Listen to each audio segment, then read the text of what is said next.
নবীজি সাল্লাল্লাহু আলাইসাল্লামের জন্মের ৫০ দিন আগের ঘটনা। সে সময়েও মানুষ মক্কাকে শ্রদ্ধা করত।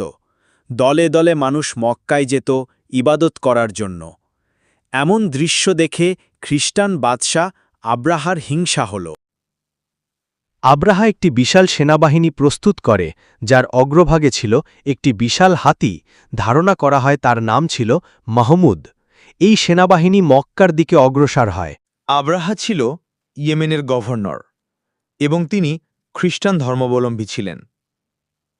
সে আবিসিনিয়ার বর্তমান ইথিওপিয়ার অধীনস্থ ছিল এবং ইয়েমেনের সানআ শহরে একটি বিশাল চার্চ নির্মাণ করে।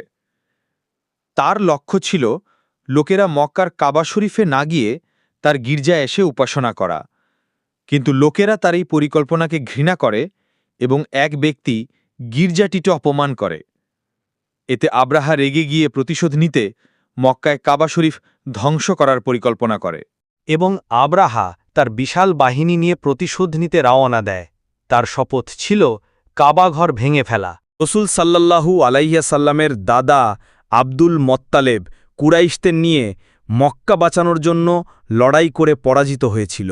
তারা পথের বিভিন্ন এলাকায় লুটপাট চালায় এবং কুরাইশদের কিছু উট ও সম্পদ দখল করে নেয়। কাবা শরীফের তত্ত্বাবধায়ক আব্দুল মুত্তালিব আব্রাহার সাথে সাক্ষাৎ করে এবং তার লুট হওয়া উট ফেরত চান। তিনি আব্রাহাকে জানিয়ে দেন কাবার মালিক আল্লাহই কাবা রক্ষা করবেন। কাবাঘর ভাঙার জন্য হাতিটি যখন কাবার সামনে গেল, হাতিটি বসে পড়ল।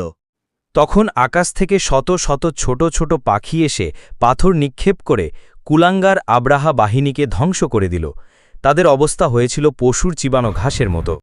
জালিমদের আল্লাহ এভাবেই নিশ্চিহ্ন করে দেন।